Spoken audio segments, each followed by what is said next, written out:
Today's video, let's look at a super lightweight, super inexpensive bushcraft survival kit that is easy to put together and has some great components to it. Stick around.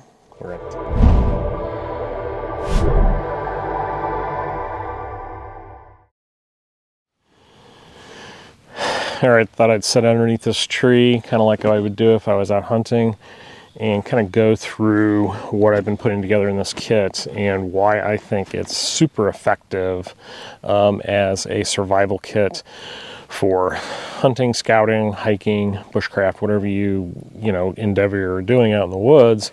You need to have something with you, and this covers a lot of bases. Plus, it's really good gear, and I like showing good gear, I like showing stuff to people so they get an idea what to get. So we have the British gas mask bag or respirator bag, the DPM camo. These aren't being utilized right now by the British Army, but this is in surplus. They're very cheap. You can get them for like 12 bucks at surplus stores or online. And it's a really fantastic bag. Super heavy duty Cordura material, single strap, shoulder strap bag. And then it has very nice large pocket on the side. And of course a Velcro closure on the lid. So it makes it very easy to get into. But what's fantastic is it is very deep, and it will hold a bottle kit perfectly. So the first thing that we want to look at is our bottle kit. Containers are super important. The ability to boil water and disinfect it is critical, but also you can do other things with containers as well. Cook food, make coffee, make char material in the fire. And one of the best starting beginner bushcraft survival pieces of cookware that you can buy is the Stanley pot. This is the Stanley Adventure Pot. Now you'll find these at Walmart for, I think they're $15 to $16 range right now. It is a single wall stainless steel pot. It comes with a very nice lid, and I'll show you the mod that I do on that. It also comes with two nesting cups, which are kind of semi-insulated, which are great. I usually don't use those that much, especially with this, because what I've discovered, and this is kind of recent, that this particular water bottle, and this is the Nalgene stainless steel single wall bottle, will fit inside of the Stanley pot. Typically, normal Nalgenes and straight wall bottles will not fit in this because this tapers at the bottom, but this thing fits in there like it was made for it. And that is a game changer because I want a stainless steel pot because of the durability and the ability to boil water, but I want a stainless steel bottle as well. And having two things that work together and nest together is a space saver. So go out and get this, and then find one of these bottles. I think they still sell these on Amazon. I'll have a link down below if I can find them, but it nests perfectly. And what's great about the Nalgene bottle is it has a very nice lid that seals, but you can remove the lid because it's basically held on by this piece of cord that has kind of a slip device on it, and that cord just slides in and out of there, and that tightens around the neck of the bottle. So now you have a bottle that you can actually put in the fire. I haven't put this one in the fire yet because I just got this for my Stanley kit, but it's awesome that you can do that, and this all comes completely off. And since it's Nalgene, it's good quality. It doesn't leak. I haven't had any leaking issues with carrying this. It has a good seal, and it's a very heavy duty water bottle. Some of the stainless bottles, especially the cheaper ones, are kind of thin walled. This is not. So this is going to be very good for winter camping. If you need to heat up your bottle, if it partially freezes overnight, you can put this in the fire or next to the fire. Here's a Stanley pot. Now what's nice about the Stanley pot is it has this folding handle. And it's my understanding that the new ones, the newer models, you can actually take this handle completely off just by squeezing it and pulling it out. Mine doesn't come off because the the prongs are much longer, so, which is not a problem for me. I really don't mind, but it has this very nice lid with drain spouts on it. So if you're cooking up like noodles or something, you can pour off the excess water. But these always come with a plastic tab, and I just cut my tab off, pull that off, and then I put a split ring, and then that allows me to have a metal ring. But the cool thing about this is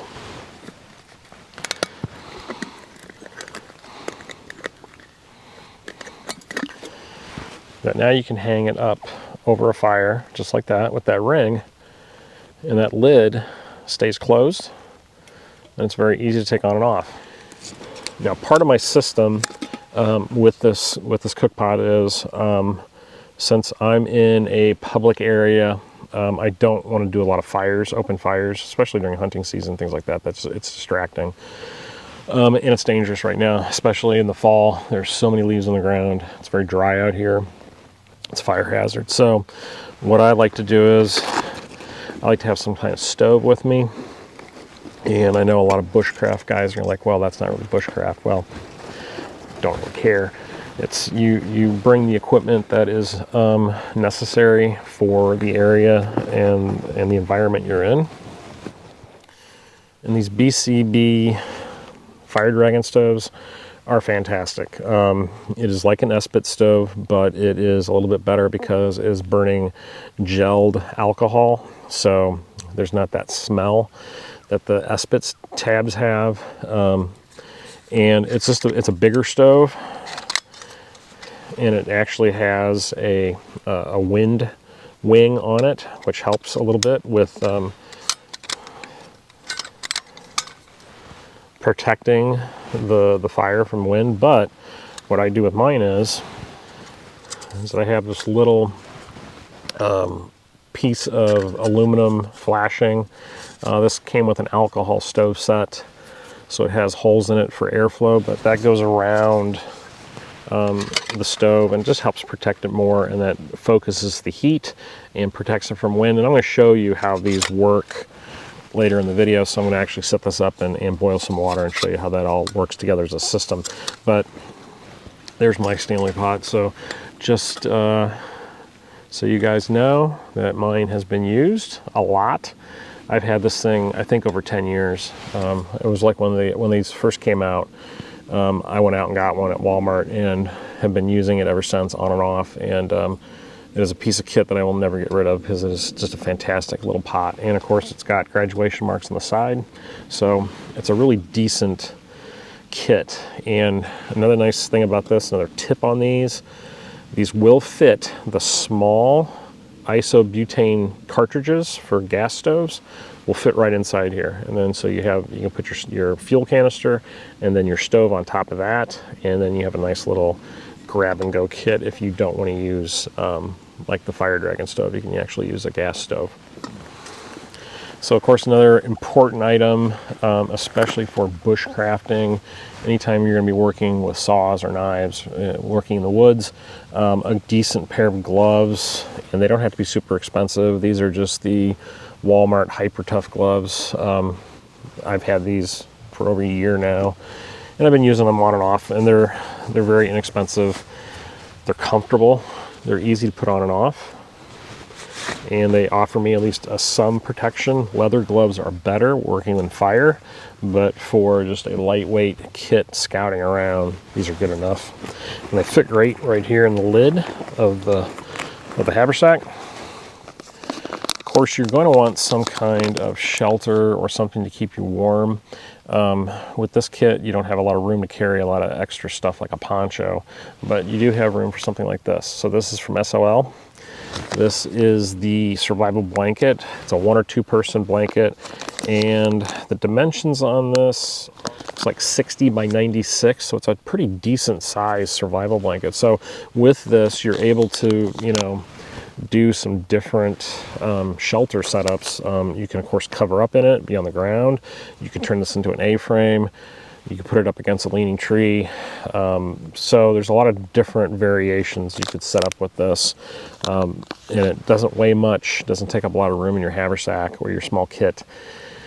And it is better than nothing. So I like having one of these in my bag with me at all times. First aid kit, doesn't have to be anything elaborate, but you do need something to at least stop the bleed if you cut yourself. So some gauze pads, some tape. Of course, you know, first aid training is more important than anything, but with something as simple as this, you can do quite a bit. And there's just Band-Aids, disinfectants, things like that. And I keep it in a waterproof little bag. And that way, if I need it, I have it.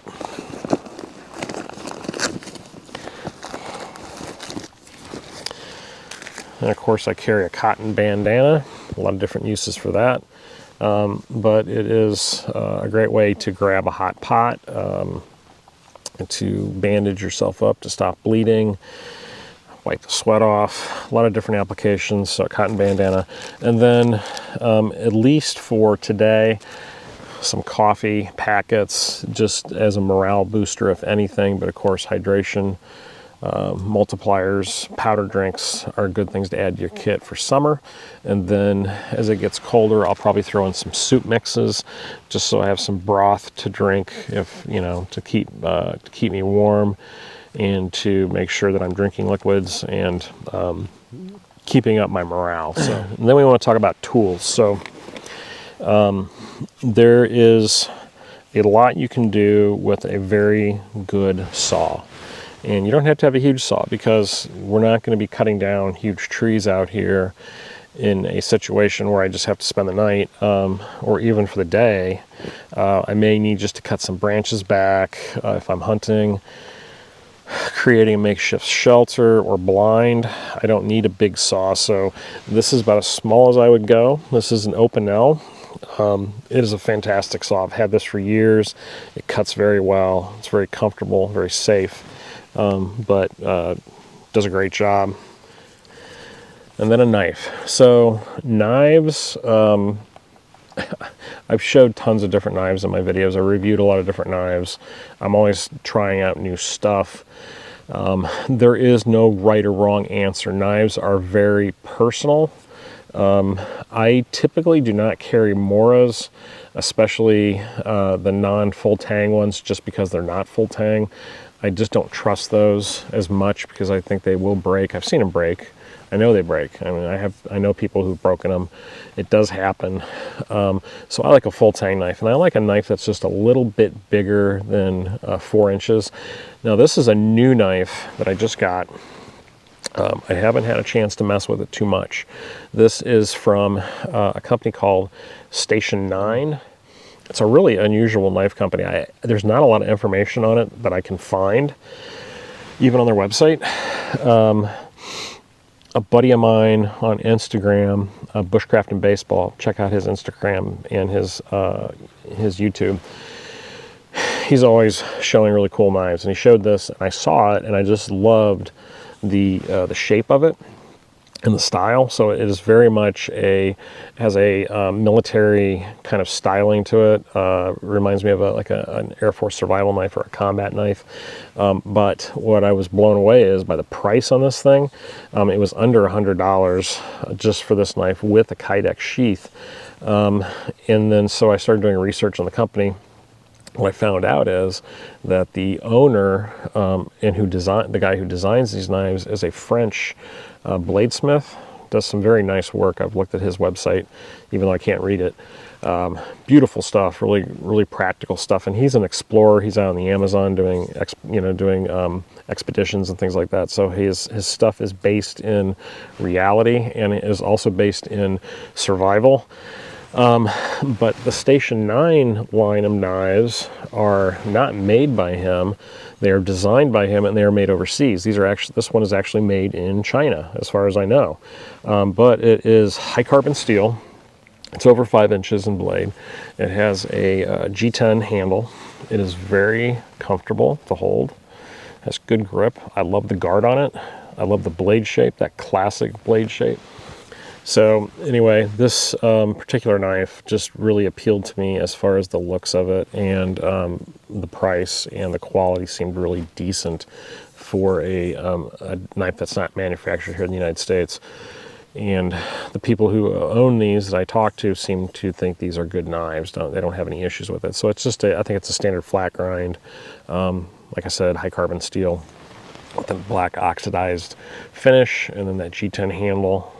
Beautiful knife. I like Kydex for survival bushcraft applications, just because they don't rot, they don't get wet, and retain moisture. This has drain hole in it, eyelets. Now I had to put on the belt clip. It doesn't come with a belt clip. It's just the Kydex, nothing else. So which is great, because that leaves it up to you to add what kind of clip system you want. So then the rest of my kit is contained in this pouch. Now this just came out from Roaring Fire Gear. Not familiar with that company.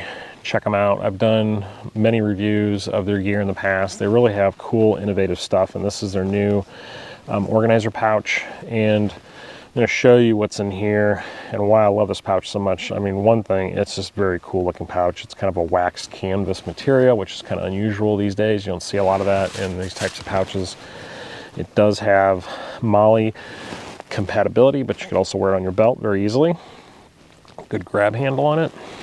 And then nice zipper pulls. It actually comes that way with the 550 cord and the shrink tubing on it. Velcro patch panel, and then the leather Roaring Fire Gear logo patch on there. So pretty cool. But why I like these kinds of pouches so much is because it helps me keep all my stuff organized. Instead of just having a dump pouch where everything is thrown in and you're rummaging around looking for stuff, these kinds of pouches keep things very organized. So on the outside, we have a zipper. And in here, I've got a magnifying lens. And it opens up and lays out like that. And then this panel right here is a mesh pocket, but it's attached.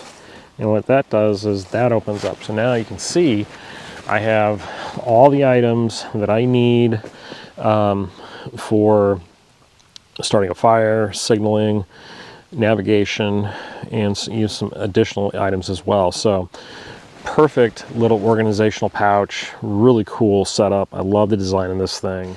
This little buck sharpening steel, and that's a fine on one side and a little bit coarser on the other, so I can touch up my blades when I'm out in the field. I think that's always a good item to have if you can find a nice lightweight one that you like. Definitely put it in your kit. It will save your butt many times having something like this. I like to have my SAC Farmer with me in my kit so I don't forget it. I keep it in the bag, and the reason why I like the Farmer so much over other Victorinox knives, not only of course it's got that classic Victorinox blade, but it has a very capable saw, which is great for small craft projects around the camp. But the cool thing about this is the awl, or reamer, whatever you want to call it. It is perfect for striking a ferro rod, and you don't have to carry a lot of extra strikers or other types of gear to strike your ferro rod. This will do the job perfectly, and it also drills a hole into wood like you wouldn't believe. So super handy tool to have. And of course there's the other items on it as well. We've got can openers, bottle openers, screwdrivers, and those come in handy once in a while too. Small hunk of 550 cord. Don't feel like I need a lot out here. Good substitution for this would be bank line, and I may add some more bank line to this just to have a couple different types of cordage. But you know, if I'm stringing up that shelter system that I brought, that little SOL blanket, this is probably all I'm going to need. Don't need a lot of cordage. I'm not building a cabin out here or building elaborate traps, so this is enough for a day hike. Navigation, super important. I love these little wrist compasses. This is from Sunto. It's actually pretty accurate and very lightweight, but it will help you at least get your bearings for which way you're going. And of course, a whistle, quality whistle. and then a little flashlight. I'm not carrying a headlamp with me, but I do have this, and this is from Olight. It is a very bright little light.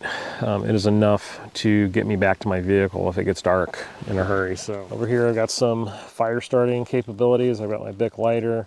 I have my fire bellows, which is a really great item to have. No reason not to have one of these. If you're trying to build a campfire and it's wet, this will definitely get it going. And then my ferro rod. And then for notes, I've just got a field notes notebook and a zebra pen. So I've got a small baggie of processed jute twine as a flash tinder. I've got some homemade fire plugs, which is basically just cotton dental dams soaked in wax. Tear those apart, they really get a fire going pretty quick. And then a couple small pieces of fat wood oil going. So you're able to store 3 gel packs in it. The center is where you put the gel pack that you're going to actually use, so we'll put those 2 away. And it's got this wing in the back that's going to help with wind. What you do is you open that up.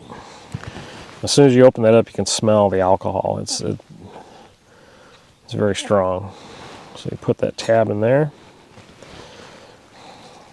And this is what the trash we're going to have to transport out. All right, so that in here.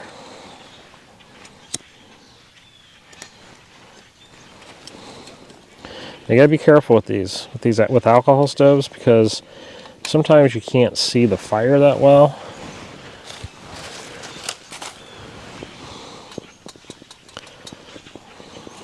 That's going right away.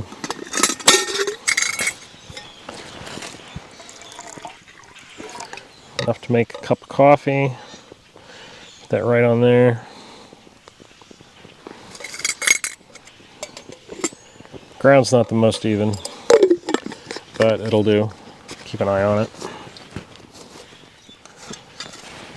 And put it around like that. And that's going to help control or direct the heat more up. So it's a nice chimney effect, and concentrate on the bottom of that pot.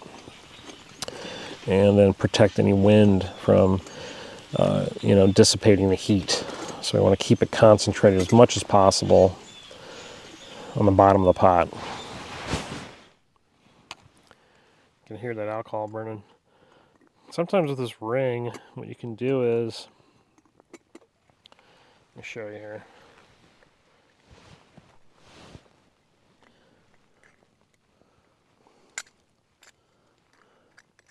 You can run it partially through the tab. So see that? And then what that does is that keeps the ring standing up. So now I can grab the ring, and then when I'm done, I can take that out and it'll lay flat again.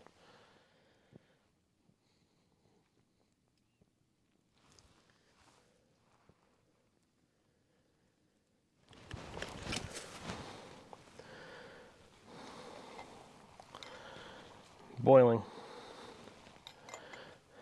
That was under 10 minutes. That's about 12 ounces of water. That boiled under 10 minutes with that one tab, and it's still going. All right, I'm gonna get out of here. Thank you so much for watching my video. We will see you next time on The Prepared Wanderer.